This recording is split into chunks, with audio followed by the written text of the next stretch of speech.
A massive deciding factor on what Pokemon game you should buy with a pair would be the box art legendaries. And now we actually know what the mascot legendaries are for Pokemon Sun and Moon. Based on the trademarks that were leaked a while ago, it's safe to assume that these two legendaries are going to be called Solgaleo and Lunaala. All of the mascot legendaries so far have kept their Japanese names, so I'm just gonna call them as such. Something else that helps any Pokemon fan choose what Pokemon game they would like to buy would be the typing of the box art legendary. Let's say that my favorite type was Fire. I would be more likely to buy Pokemon Black for Reshiram than Pokemon White for Zekrom. And while these two new legendaries certainly do look interesting, we have no clue what types they could actually be. So today I'm going to be analysing what types the new legendaries could be. And in this video I'm going to focus on Pokemon Sun's mascot legendary, Solgaleo. I have also done a video on Lunaala, so you can check that out too if you want. Number 5. Fire and Steel. This is at the bottom purely because it is the least likely of all of the points on this list. Pretty much the only reason why Solgaleo could be part Steel would be because it has silvery parts on its body. That's about it. But hey, there have been Pokemon that have looked less like Steel types in the past. Lucario. So nothing's impossible. Number 4. Fire and Normal. If Solgaleo has a secondary type, then it definitely isn't something that's overly obvious. One of the types that seems to pop up without reason a lot would be Normal. I have talked about this before too. There really are a lot of partial Normal type Pokemon that really just feel like they've had that Normal type slapped on as an attempt to make the Pokemon more interesting. I really hope that this is not the case for Solgaleo because they could do so much better. Plus, there's the fact that we only just got a Fire Normal type Lion Pokemon last generation, being Pyroar. Please don't repeat this, Game Freak. Number 3. Fire and Psychic.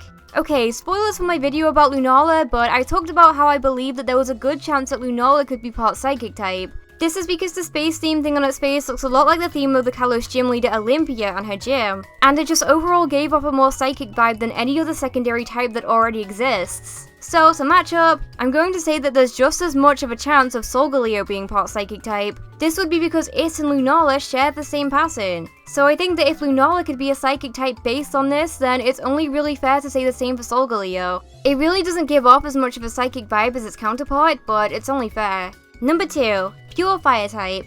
Who says that mascot legendaries have to be dual typed in the first place? Well, we're just going based on what we've been given in the past. With the exception of Xerneas, we haven't had pure type mascot legendaries since Generation 3 with Groudon and Kyogre. Giving legendaries dual types makes them that bit more unique. You may wonder why all of the previous points on this list had the fire type in them, and that is what I will explain right now. Out of the types that we currently have, if Solgaleo is going to be one type, it would definitely be fire. It's the Sun legendary. Do I really have to explain it any further? I don't think that Solgaleo is going to be a pure types Pokemon, but if it is, I'm putting my money on fire. And number 1 is fire and a new type. Let's call this new type Cosmic, based on the cosmic pattern that Solgaleo has on its forehead. Honestly, even though I've come up with a top 5 list, this is the only way that I can see Solgaleo being dual typed at all. And let's be honest, the chances of a pure typed legendary mascot are pretty slim. While I do understand that we only got a new type last generation, I still think that there is a decent chance that it could happen. And let's say it is Cosmic type, then there definitely is potential for quite a few Pokemon to be retyped to fit this theme, just like they did with the Fairy type in Generation 6. Examples I can think of would be Deoxys and Elgyem to name a couple. Arguably, it could be called Space type, but Cosmic sounds way cooler. Well, those were what I believe are the top 5 types that Solgaleo could be in Pokemon Sun and Moon. If you want to check out the same video that I did for Lunaala, then you can click on this on video annotation here. But for now, that's all for now from me, and I will see you next time. Bye!